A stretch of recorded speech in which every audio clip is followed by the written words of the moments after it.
সিরাতে মুস্তাকিমে একমাত্র কারা আসতে পারে? যাদের উপর আল্লাহর দয়া আছে। আর সিরাতে মুস্তাকিমে আসার ভাগ্য তাদের হবে না গায়রিল মাগদুবি আলাইহিম ওয়ালাদ-দাল্লিন, যারা অভিশপ্ত, যারা পথভ্রষ্ট, তাদের সিরাতে মুস্তাকিমে আসার ভাগ্য হবে না।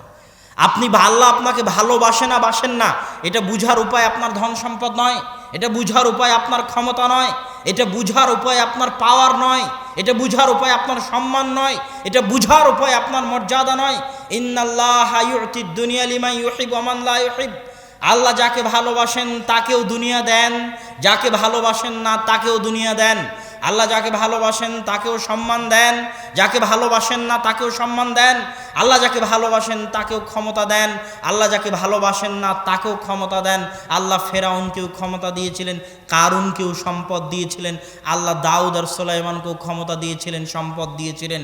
তাহলে আল্লাহর ভালোবাসা কি দিয়ে বুঝবেন? আল্লাহ সুবহানাহু তাআলা তাকে ভালোবাসেন যাকে তার আনুগত্য করার সুযোগ দেন।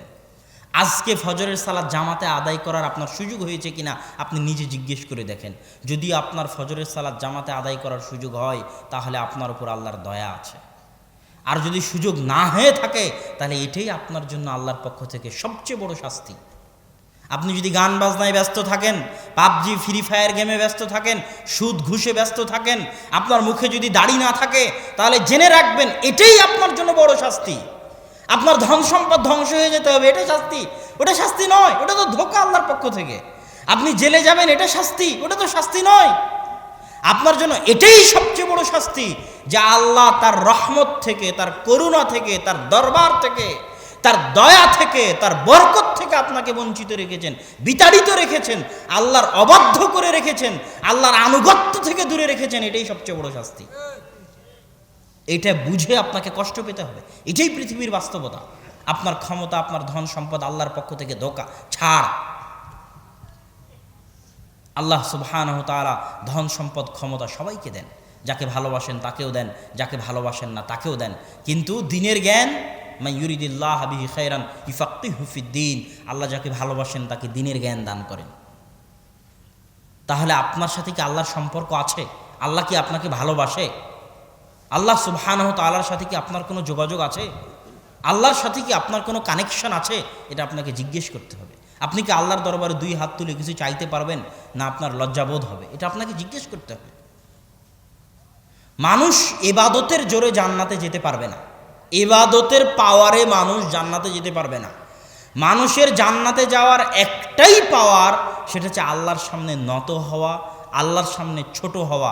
ইবনুল কাইয়িম রাহিমাহুল্লাহ লিখছেন, অনেক মানুষ ইবাদত করে জাহান্নামে যাবে, অনেক মানুষ গুনাহ করেও জান্নাতে যাবে। কেন? যেমন আপনি আপনার পড়োশী একজনকে হয়তো দেখছেন সে গুনাহ করছে। আমাদের মধ্যে এরকম একটা স্বভাব আছে, বিশেষ করে আমাদের, আমি নাম বলতেও হচ্ছে, আমাদের আহলে হাদিস সমাজে, যে উমুক মাযহাবি, উমুক বেদাতি, উমুক মুশরিক, আর আমি জান্নাত কিনে নিয়েছি। এই যে অপরকে ছোট করে নিজেকে বড় করে দেখা যায়, জান্নাত আমার বাপের পৈতৃক সম্পত্তি, এটার কথাই ইবনুল কাইয়িম রাহিমাহুল্লাহ বলছেন। বহু মানুষ আমল করে জাহান্নামে যাবে, আর গুনাহ করার পরেও বহু মানুষ জান্নাতে যাবে। কেন? আমল যদি আপনার ভিতরে অহংকার দেয়, আমি সহিহ আকীদায় আসছি মুক্ত বেদাতি, বুঝেননি? আমল যদি আপনার ভিতরে অহংকার দেয়, তো এই আমল আপনাকে কোথায় নিয়ে যাবে? জাহান্নামে নিয়ে যাবে। আর গুনাহ, যেই গুনাহ আপনাকে আল্লাহর সামনে ছোট করেছে, ভুলবশত একটা গুনাহ করে ফেলেছেন, আদম আলাইহিস সালাম ভুল করেছিলেন, কিন্তু ওই ভুল তাকে আল্লাহর সামনে এত ছোট করেছে, এত ছোট করেছে, উনি মরা পর্যন্ত বলতে থেকেছেন, রব্বানা যালামনা আনফুসানা ওয়া ইল্লাম তাগফির লানা ওয়া তারহামনা লানাকুনান্না মিনাল খাসিরিন। এই যে আল্লাহর সামনে ছোট হয়ে কাঁদছেন, চাচ্ছেন, এটা আল্লাহর এত প্রিয়, এত প্রিয়, এত প্রিয় যে গুনাহ করেও জান্নাতে চলে যাবেন। কিন্তু আর আপনি আমলের অহংকারে জাহান্নামে চলে যাবেন। সম্মানিত উপস্থিতি, এই জন্য আল্লাহ সুবহানাহু তাআলার সাথে সম্পর্ক, আল্লাহ সুবহানাহু তাআলাকে বুঝতে পারা। আল্লাহ সুবহানাহু তাআলা পৃথিবীতে মানুষ যে ধরনের আমল করবে সেই ধরনেরই প্রতিদান দিবেন। যেমন আপনি এখন দান করলেন না, অনেক মানুষ দান করেছেন। এই দান করা এত শক্তিশালী, এত পাওয়ারফুল ইবাদত যে দান যদি কাফেরও করে, একজন দুর্বল অসহায় মানুষকে যদি কাফেরও সহযোগিতা করে, আল্লাহ সুবহানাহু ওয়া তাআলার প্রতিদান ওকে দুনিয়াতে দিয়ে দিবেন। কি দিবেন? ও যেমন আরেকজনের বিপদ দূর করেছে, আল্লাহর বিপদ দূর করে দিবেন। আপনি মাদ্রাসার বিপদ দূর করলেন না দানটা করে? একটা মাদ্রাসার বিল্ডিং তৈরি করতে তো কষ্ট আছে, সমস্যা আছে, প্রবলেম আছে। আমরাও তো দেখতে পাচ্ছি আব্বুকে মাদ্রাসা গড়তে কত কষ্ট করে মাদ্রাসা তৈরি করতে হয়, গড়তে হয়। তাহলে আপনি যখন একজনের বিপদ দূর করছেন, আল্লাহ সুবহানাহু ওয়া তাআলার নিয়ম হচ্ছে মানুষকে প্রতিদান দিবেন আমল অনুযায়ী, যেমন আমল তেমন প্রতিদান। রাসূল সাল্লাল্লাহু আলাইহি ওয়াসাল্লাম মেরাজে গেলেন স্বপ্নের মাধ্যমে, মেরাজে গেলেন সশরীরে, কিন্তু একটা হাদিসে তিনি স্বপ্নে দেখছেন যে ফেরেশতা তাকে নিয়ে যাচ্ছে। কোথায় নিয়ে যাচ্ছে? নিয়ে যেতে যেতে দেখছেন যে জাহান্নামের একটা গর্ত, যেই গর্তে উলঙ্গ অবস্থায় মানুষ আগুনে জ্বলছে আর তাদের লজ্জাস্থান থেকে দুর্গন্ধ বের হচ্ছে। আর এক জায়গায় গিয়ে দেখলেন, লম্বা হাদিস আমি শুধু সংক্ষেপে বলতেছি, আর এক জায়গায় গিয়ে দেখলেন পাথর দিয়ে একটা রক্তের সমুদ্রে আঘাত করা হচ্ছে। আর এক জায়গায় গিয়ে দেখলেন একজনের রড দিয়ে মুখ চিরে এপার থেকে ওপার করা হচ্ছে। আরেকজনের দেখলেন পাথর দিয়ে মাথায় নিক্ষেপ করা হচ্ছে, পাথর দূরে ছিটকে পড়ে যাচ্ছে, আবার মাথা ঠিক হচ্ছে, আবার পাথর দিয়ে মারতেছে। সব শেষে যখন জিবরাইল আলাইহিস সালাম শোনালেন ঘটনা কি, তো ঘটনা হচ্ছে যাদের লজ্জাস্থান থেকে দুর্গন্ধ বের হচ্ছিল ওরা দুনিয়াতে জেনা করত। আমল যেমন শাস্তি তেমন। কথা বুঝতে পারছেন কি?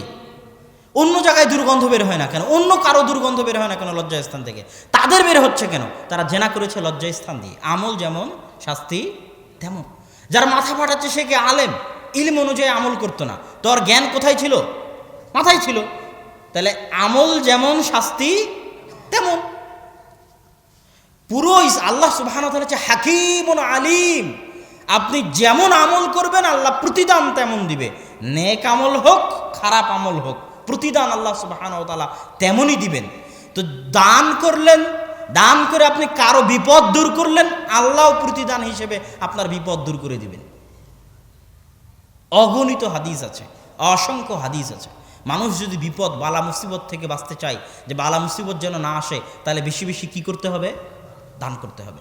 আল্লাহ বাখিলের সম্পদকে বিপদ দিয়ে বের করে নেন। আল্লাহ বাখিল কৃপণের সম্পদকে মানত দিয়ে বের করে নেন। সন্তান অ্যাক্সিডেন্ট হয়েছে, সাথে সাথে মানত, মানে আল্লাহ আমার সন্তানকে যদি সুস্থ করে দাও তাহলে একটা গরু মাদ্রাসায় দিব। এই যে একটা গরুর টাকা বেড়ে হয়ে গেল মানতের মাধ্যমে, এটা আল্লাহ কার করে? কৃপণ যে দান করে না তার। কথা বুঝতে পেরেছেন? এত বেশি দান করেন যেন বিপদ না আসে।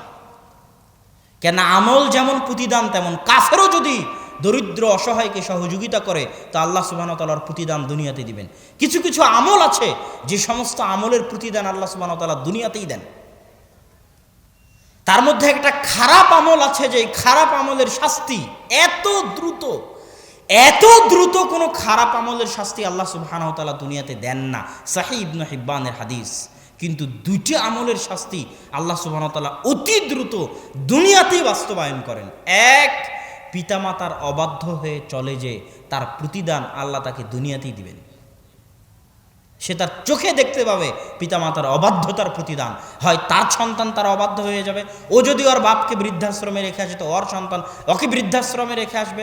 না হয় কোনো না কোনো মাধ্যমে আল্লাহ পিতামাতার অবাধ্যতার শাস্তি দুনিয়াতেই দিবেন। আর একটা হচ্ছে জেনা। আল্লাহ জেনার শাস্তি দুনিয়াতেই দিবেন। হয় ভয়ঙ্কর রোগ হবে, ভয়ঙ্কর ব্যাধি হবে, না হয় দারিদ্রতা দেখা দিবে। কোনো না কোনো মাধ্যমে আল্লাহ সুবহানাহু ওয়া তাআলা জেনার শাস্তি দুনিয়াতেই দিবেন। প্রত্যেকটা অ্যাকশনের রিয়াকশান আছে, প্রত্যেকটা কাজের পাল্টা প্রতিক্রিয়া আছে। আমি ঠেলছি, মাইকটা দূরে চলে যাচ্ছে। আমি পাতা উল্টাচ্ছি, পাতা উল্টাচ্ছে। আমি টেবিল ঠেলছি, টেবিল দূরে চলে যাচ্ছে। আপনি যা করবেন তার রিয়াকশান থাকবে, পৃথিবীতে হবে, আপনার নিজের জীবনে হবে, পৃথিবীতেও হবে। যখন ঈসা এবং ইমাম মাহদি আসবেন, 7 বছর আদল ন্যায় পরায়ণের শাসন যখন দুনিয়াতে কায়েম করবেন, তখন একটা গরুর দুধ খাবে একটা গ্রাম, একটা বংশ, একটা ডালিম খাবে একটা গ্রাম, একটা বংশ। কেন? এতদিন পৃথিবীতে মানুষের গুনাহের কারণে পৃথিবীতে বরকত ছিল না, পৃথিবীতে রহমত ছিল না। এই জন্য গরুর দুধে, জমির ধানে, ডালিমে বরকত হয়নি, উঠে গেছে মানুষের গুনাহের কারণে। পৃথিবীতে শাস্তি এসেছে, ভূমিকম্প এসেছে, জলোচ্ছ্বাস এসেছে মানুষের পাপের কারণে। কিন্তু যখন তারা ন্যায় পরায়ণতার শাসন কায়েম করবেন, মানুষ যখন আল্লাহর জিকির আজকার করবে, তখন জমিন তার সব রহমতের দরজা, সব বরকতের দরজা উন্মোচন করে দেবে। আসমান এবং জমিনে অগণিত অসংখ্য রহমত বরকতের দরজা আছে, যে আল্লাহর তাওহীদ কায়েম করবে আল্লাহ তার জন্য মুক্ত করে দিবে। কে জানতো মরুভূমির ওই সমস্ত ফকির মিসকিন যাদের কাছে কিছুই ছিল না, তাদের মরুভূমির নিচে আল্লাহ তেল দিয়ে দিবেন? কে জানতো? ইন্নাল্লাহ আলা কুল্লি শাইইন কাদির। সম্মানিত উপস্থিতি, তো আমরা আলোচনা করছিলাম যে একজন মানুষ, আল্লাহ সুবহানাহু ওয়া তাআলা মানুষকে পৃথিবীতে আবাথা এমনি সৃষ্টি করেনি। আর একজন মানুষের সবচেয়ে বড় শত্রু হচ্ছে শয়তান, এবং শয়তান মানুষকে সিরাতে মুস্তাকিম থেকে দূরে রাখার জন্য আপ্রাণ চেষ্টা করে। রাসূল সাল্লাল্লাহু আলাইহি ওয়াসাল্লাম এবং আল্লাহ সুবহানাহু মাজিদে এবং আল্লাহ রাসূল তার হাদিসে শয়তান সম্পর্কে অগণিত অসংখ্য হাদিস, কোরআনের পৃষ্ঠা উল্টালেই দেখবেন শয়তান, হাদিসের পৃষ্ঠা উল্টালেই দেখবেন শয়তান, হাদিসে হাদিসে শয়তান, আয়াতে আয়াতে সূরায় সূরায় শয়তান। ওয়ালা তাত্তাবিউ খুতুওয়াতি শাইতান ইন্নাশ শাইতানা লাকুম আদুউম মুবিন, শুধু শয়তান। আউযু বিল্লাহি মিনাশ শাইতানির রাজিম, বিসমিল্লাহি আল্লাহুম্মা ইন্নী আউযু বিকা মিনাল খুবুতি ওয়াল খাবাইস, শুধু শয়তান। ঘুমাতে যাবেন শয়তান, ঘুম থেকে উঠবেন শয়তান, বাড়িতে প্রবেশ করবেন শয়তান, খেতে বসবেন শয়তান, সর্বত্র শয়তান ওত পেতে বসে আছে আপনাকে পথভ্রষ্ট করার জন্য। আর শয়তানের ওই ওত পাতা থেকে বেঁচে থাকার নামই হচ্ছে পৃথিবীতে সিরাতে মুস্তাকিমে টিকে থাকা। রাসূল সাল্লাল্লাহু আলাইহি ওয়াসাল্লাম একটা বাস্তব উদাহরণ দিয়েছেন হাদিসের মাধ্যমে, যে মানুষ যখন ফজরের সময় ঘুমিয়ে থাকে তখন শয়তান মানুষের কাঁধের কাছে গিয়ে বলে, নাম নাম ফারকুদ ইন্না লাইলাকা তাবিল, ঘুমিয়ে থাকো, রাত অনেক লম্বা, অনেক লম্বা রাত। তার ঘাড়ের কাছে শয়তান 3টে গিট দেয়। এটা আল্লাহ রাসূলের হাদিস। আপনি হয়তো মনে করতেছেন এত শীতের মধ্যে, ল্যাপের মধ্যে এত আরাম, এত মজা, কিন্তু আসলে এটা আপনার কাছে মনে হচ্ছে আরাম মজা, কিন্তু আসলে এটা শয়তান আপনাকে মনে করাচ্ছে। এইটা যখন আপনি বুঝতে পারবেন তখন সঠিক রাস্তায় আসতে পারবেন। আর যখন মনে করবেন আপনার নিজের আরাম, নিজের মজা, নিজের আয়েশ, তখন আর আসতে পারবেন না। যে গেম নিজের মজার জন্য খেলছেন, যে গান, আল্লাহর জিকির এবং আল্লাহর স্মরণে, এই আত্মার খাদ্য আল্লাহর জিকির, আল্লাহর স্মরণ। আল্লাহর জিকির আর আল্লাহর স্মরণের সবচেয়ে বড় মাধ্যম সালাত। মানুষ মনে করে জিকির মানে আল্লাহ আল্লাহ আল্লাহ, এটা মনে হয় জিকির। কোরআনের একটা আয়াত আছে, দেখবেন, আকিমিস সালাতা লিযিকরি, কোরআনের আয়াত। সালাত কায়েম করো কিসের জন্য বলেন তো? লিযিকরি, আমাকে স্মরণ করার জন্য। সালাত কায়েম করো আমার জিকিরের জন্য। মানে 5 ওয়াক্ত সালাত মানে 5 বার আল্লাহকে স্মরণ করা। 5 ওয়াক্ত সালাত মানে কি? 5 বার আল্লাহকে স্মরণ করা। এবং আপনার প্রত্যেক আমলের নেকি আপনি পাবেন আপনার হৃদয়ের অনুভূতির উপর ভিত্তি করে। দেখেন, 2টা হাদিস আপনাদের জানা আছে। একটা হাদিসে আল্লাহ রাসূল সাল্লাল্লাহু আলাইহি ওয়াসাল্লাম বলছেন, কেউ যদি আরাফার সিয়াম রাখে তাহলে 1 বছর আগের 1 বছর পরের গুনাহ মাফ হয়ে যাবে। আর কেউ যদি আশুরার সিয়াম রাখে তো 1 বছর আগের গুনাহ মাফ হয়ে যাবে। এখন কেউ যদি প্রতি বছর আরাফা আর আশুরার সিয়াম রাখে, তো একবার আরাফার সিয়াম রাখে, আগের বছর তো গুনাহ মাফ হয়েই আছে, তো পরের বার আবার আরাফার সিয়াম রাখে, আবার আগের বছরের গুনাহ কেমনে মাফ হয়? কথা মনে বুঝতে পারেন? কথা কি বুঝতে পেরেছেন প্রশ্ন? আবার বলি, একদিন আরাফার সিয়াম মানে 1 বছর আগের আর 1 বছর পরের গুনাহ কি হয়ে গেছে? মাফ হয়ে গেছে। তাহলে এবছর আরাফার সিয়াম রেখেছি মানে আগামী 1 বছরের গুনাহ কি হয়ে আছে? মাফ হয়ে আছে। পরের বছর আবার যখন আরাফার সিয়াম রাখবো তখন আবার আগের 1 বছরের গুনাহ কিভাবে মাফ হবে? যে 1 বছর অগ্রিম মাফ আগের 1 বছরের সিয়ামের, আগের একদিনের সিয়ামের কারণে হয়ে আছে। কথা কি বুঝতে পারছেন? তখন ইবনুল কাইয়িম রাহিমাহুল্লাহ উত্তরে বলছেন যে মানুষ খালি হাদিস সুন্দর আমল করলো, যে কেউ যদি দিনে 5 ওয়াক্ত সালাত আদায় করে তাহলে 5 ওয়াক্ত সালাতের মাঝে যা আছে সব ক্ষমা হয়ে যাবে। হাদিস আছে না? হাদিস সুন্দর হয়ে গেল। এই প্রত্যেকটা জিনিস নির্ভর করবে তার হৃদয়ের অনুভূতির উপর, তার ইখলাসের উপর, তার আন্তরিকতার উপর। রমাজানের সিয়াম তো সবাই রাখে, তার মানে কি সবার পূর্বের সব গুনাহ মাফ হয়ে যায়? হ্যাঁ, কত সিয়াম আলা নিবেন, কত মেয়ে নিবেন সিয়াম রেখেছে পর্দা করে বের হয়নি, আছে না? কত সিয়াম আলা নিবেন টিভির সামনে বসে থেকে গান বাজনা শুনতেছে, কত সিয়াম আলা নিবেন ইফতারি করতেছে মদ দিয়ে, বিড়ি দিয়ে, সিগারেট দিয়ে, আছে না? আছে। তাহলে এই যে আপনি আমল করতেছেন, এই আমলের নেকি, এই আমলের ফজিলত আপনার হৃদয়ের অনুভূতির উপর নির্ভর করবে। আপনার জিকির, আকিমিস সালাত লিযিকরি, আমাকে স্মরণ করার জন্য সালাত আদায় করো। 5 ওয়াক্ত সালাতে আপনি কতক্ষণ, কতটুকু আল্লাহকে স্মরণ করতে পারতেছেন, এটার উপর নির্ভর করবে প্রতিদান, এটার উপর নির্ভর করবে আল্লাহ সুবহানাহু ওয়া তাআলার দয়া। তো মানুষের সবচেয়ে বড় দায়িত্ব, সবচেয়ে মহান দায়িত্ব আল্লাহর সাথে সম্পর্ক ছিন্ন না করা। মুসা, যাও ফেরাউনকে দাওয়াত দাও। ফেরাউন মহা অত্যাচারী, মহা অহংকারী, নরম ভাষায় ফেরাউনের সাথে কথা বলিও। আর শোনো, ওয়ালা তানিয়া ফি যিকরি, আমার সাথে সম্পর্ক ছিন্ন করিও না, জিকিরের মাধ্যমে আমাকে স্মরণ রাখিও। আমাকে কি করিও? স্মরণ রাখিও।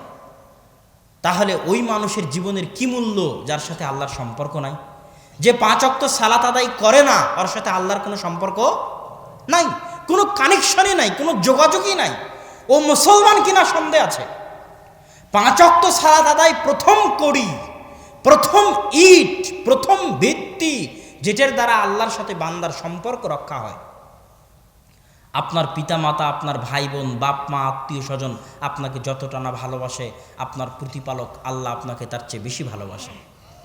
ফাযকুরুনি আযকুরুকুম, আপনি আফ্রিকার জঙ্গলে বসে যদি আল্লাহকে স্মরণ করেন, আটলান্টিক মহাসাগরের অতল গহ্বরে যদি আল্লাহকে স্মরণ করেন, আল্লাহ সাথে সাথে আপনাকে স্মরণ করবেন। এটা আল্লাহর ওয়াদা, এটা আল্লাহর ওয়াদা যে আল্লাহ আপনাকে সাথে সাথে স্মরণ করবেন। আল্লাহ সুবহানাহু ওয়া তাআলা কোরআনে বলছেন, যদি ইউনুস আমাকে স্মরণ না করতো, লা ইলাহা ইল্লা আনতা সুবহানাকা ইন্নী কুনতু মিনাজ জালিমিন, এটা যদি বারবার না পড়তো, লা লাবিসা ফীহি ইলা ইয়াউমি ইউবাসুন, তাহলে আমি ইউনুস আলাইহিস সালাতু ওয়াস সালামকে মাছের পেটে কিয়ামত পর্যন্ত রেখে দিতাম। এটা হচ্ছে আল্লাহর স্মরণের গুরুত্ব, আল্লাহর জিকিরের গুরুত্ব। বেশি বেশি আস্তাগফিরুল্লাহ, বেশি বেশি আলহামদুলিল্লাহ, বেশি বেশি আল্লাহু আকবার, এটার গুরুত্ব। এই জন্যই মানুষকে সৃষ্টি করা হয়েছে। ওমা খালাকতুল জিন্না ওয়াল ইনসা ইল্লা লিয়াবুদুন, ইবাদত নয়, দাসত্ব। ইবাদত বললে আপনি বুঝবেন যে সালাত সিয়াম করে দিলাম হয়ে গেল, যে আমি তোমাকে সৃষ্টি করেছি কিসের জন্য? আমার ইবাদতের জন্য। তাহলে আপনি বুঝবেন সালাত সিয়াম করলাম, ইবাদত শেষ। দাসত্ব, দাসত্ব মানে পার্মানেন্টলি ফুল টাইম 24 আওয়ার্স দাসত্ব। 24 ঘন্টা, সকাল থেকে সন্ধ্যা পর্যন্ত 24 ঘন্টা দাসত্ব। আর আল্লাহর দাসত্ব এত মজার, এত মহান, এত ফজিলতপূর্ণ যে নিজেকে পরিপূর্ণরূপে আল্লাহর দাসত্বের সামনে সঁপে দিবে, সে পৃথিবীর সকল দাসত্ব থেকে মুক্ত হয়ে যাবে। আল্লাহু আকবার।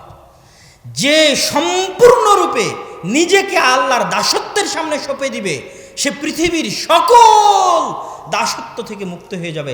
পৃথিবীর কেউ টাকার দাস, পৃথিবীর কেউ নারীর দাস, পৃথিবীর কেউ বইয়ের দাস, পৃথিবীর কেউ সন্তান সন্ততির দাস, পৃথিবীর কেউ আত্মীয় স্বজনের দাস, পৃথিবীর কেউ প্রধানমন্ত্রীর দাস, পৃথিবীর কেউ চেয়ারম্যান মেম্বারের দাস, পৃথিবীর কেউ টাকাওয়ালার দাস।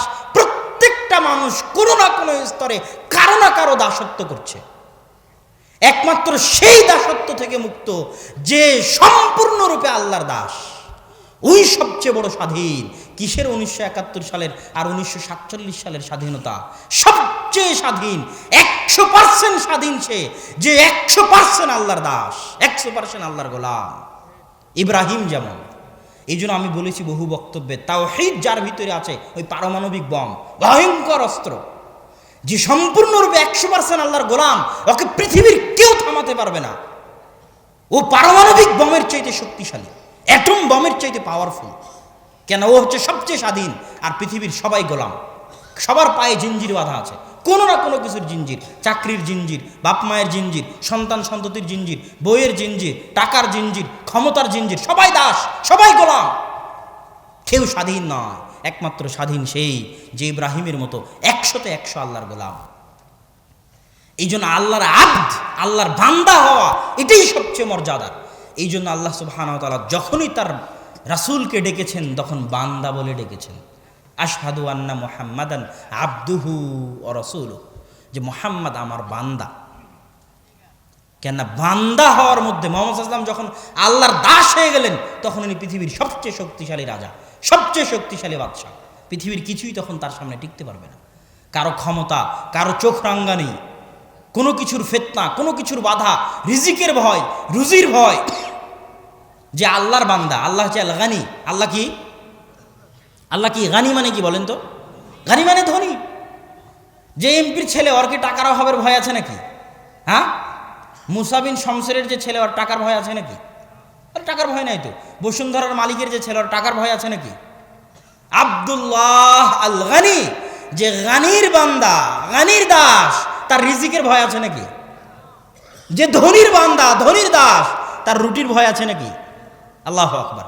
এই অনুভূতি যখন আসবে মানুষের মধ্যে, এই আবেগ যখন আসবে মানুষের মধ্যে, এই আবেগ নিয়ে, এই অনুভূতি নিয়ে, আল্লাহর বান্দা, আল্লাহর গোলাম হওয়ার আবেগ নিয়ে যখন মানুষ ইবাদত করবে, তখন সে ইবাদতের প্রতিফলন তার জীবনের 24 ঘন্টায় পাবে, পরকালও পাবে। আর এগুলোর ক্ষেত্রে সবচেয়ে বড় শত্রু, মানুষের সবচেয়ে বড় শত্রু হচ্ছে শয়তান। রাসূল সাল্লাল্লাহু আলাইহি ওয়াসাল্লাম শয়তানের আক্রমণ থেকে বাঁচার জন্য কিছু দিক নির্দেশনা দিয়েছেন। তার মধ্যে 1 নাম্বার দিক নির্দেশনা, এখানে আরেকটা কথা বলি, একজন সালাফ বলতেছেন যে আমার গীবত করে, আমি দেখেছি প্রত্যেক মানুষের শত্রু আছে। মানুষ মনে করে যে আমার গীবত করতেছে সে আমার শত্রু, যে আমাকে অপবাদ দিচ্ছে সে আমার শত্রু, যে আমার টাকা মেরে খেয়েছে সে আমার শত্রু, যে আমার জমি দখল করে নিয়েছে সে আমার শত্রু। ওই সালাফ বলছেন ফামান ইগতাবানি লাইসা বিআদুবি, যে আমার গীবত করে সে আমার শত্রু নয়। মান আখাযা মিন্নি শাইআন, যে আমার ধন সম্পদ দখল করে নিয়েছে সে আমার শত্রু নয়, যে আমার জমি দখল করে নিয়েছে সে আমার শত্রু নয়, বরং আমার শত্রু সে যখন আমি আল্লাহর দাসত্বে থাকি তখন আমাকে আল্লাহর দাসত্ব থেকে ফিরাতে চায়, যে আল্লাহর দাসত্ব থেকে ফিরাতে চায় যে সে আমার শত্রু। আর এই শত্রুই হচ্ছে শয়তান। মানুষ যখন এই আসল শত্রুকে চিনতে পারবে, এই শয়তান মানুষের মধ্যেও আছে, এই শয়তান বাস্তবেও আছে। ফেরেশতার শয়তান কোনো কাল্পনিক জিনিস নয়। আল্লাহ পুরো পৃথিবীতে সঠিক সময়ে সূর্য উঠতেছে, সঠিক সময়ে রাত হচ্ছে, দিন হচ্ছে, শীত আসতেছে, সঠিক সময়ে বর্ষা হচ্ছে, কোথায় বৃষ্টি দেওয়া লাগবে, কোথায় মেঘ যাওয়া লাগবে, কোথায় কার জান কবজ করা লাগবে, কোথায় ভূমিকম্প, কোথায় অক্সিজেন, কোথায় করোনা ভাইরাস, কাকে আরোগ্য, কাকে অসুখ, সারা পৃথিবীর অগণিত কাজ এত সুচারুরূপের ম্যানেজমেন্টের মাধ্যমে, এর চাইতে দক্ষ ম্যানেজমেন্ট পৃথিবীতে আর নাই, কোনো কোম্পানির নাই। এত দক্ষ ম্যানেজমেন্টের মাধ্যমে সারা পৃথিবীর কাজ আল্লাহ পরিচালনা করছেন, সবগুলো ফেরেশতা দিয়ে।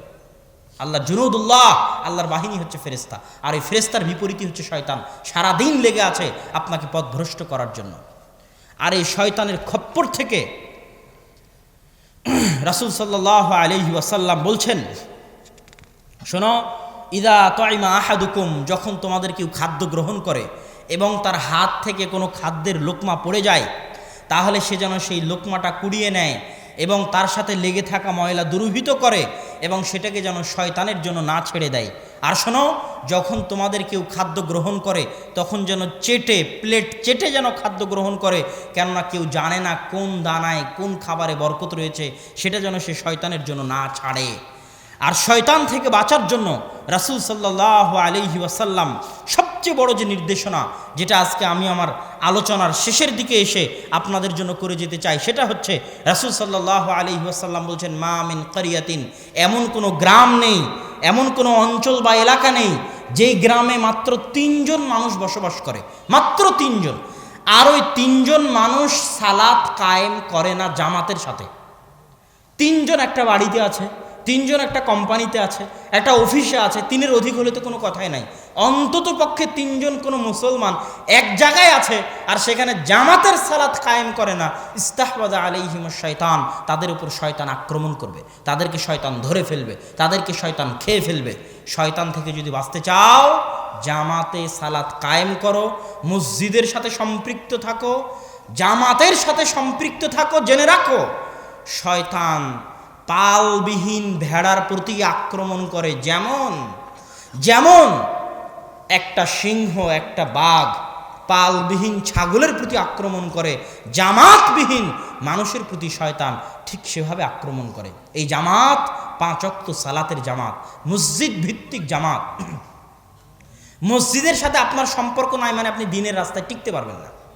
আজকে প্রোগ্রামে আসছেন, পরের বছর আসবেন, তারপরের বছর আপনাকে পাওয়া যাবে না। কেন? আপনার সম্পর্ক মসজিদের সাথে নাই।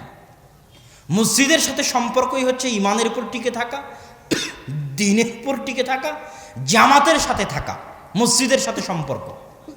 এই মসজিদের সাথে সম্পর্ক হচ্ছে সবচেয়ে গুরুত্বপূর্ণ জিনিস।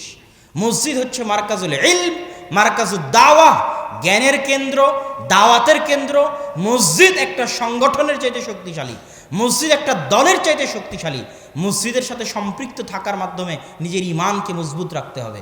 যত বেশি মসজিদের সাথে সম্পৃক্ত থাকবেন, শয়তানের প্ররোচনা, শয়তানের খপ্পর থেকে তত বেশি মুক্ত থাকতে পারবেন। তো সম্মানিত উপস্থিতি, আল্লাহ সুবহানাহু ওয়া তাআলা আমাদেরকে প্রথম যে আলোচনা শুরু করেছিলাম কোরআনের কথা দিয়ে, কোরআনের বাণী দিয়ে, যে কোরআনবিহীন জীবন, বরকতবিহীন জীবন। আমরা যেন আজকে এখান থেকে এই ওয়াদা নিয়ে উঠতে পারি যে আমরা কোরআন শিখব, কোরআন পড়ব, এবং দ্বিতীয় ওয়াদা নিয়ে যেন আমরা উঠতে পারি যে আমরা মসজিদের সাথে সম্পর্ক রেখে, জামাতের সাথে সম্পর্ক রেখে আল্লাহ সুবহানাহু ওয়া তাআলাকে স্মরণ করার, আল্লাহ সুবহানাহু ওয়া তাআলার ইবাদত করার চেষ্টা করব। আমি জানি আপনারা দীর্ঘক্ষণ থেকে বসে আছেন, এই জন্য আমি আপনাদের ধৈর্যচ্যুতি করতে চাচ্ছি না। বক্তব্যের শেষে কয়েকটি জরুরি কথা। 4-5 মার্চ সালাফি কনফারেন্স, আল জামিয়া সালাফিয়া, রূপগঞ্জ, নারায়ণগঞ্জ।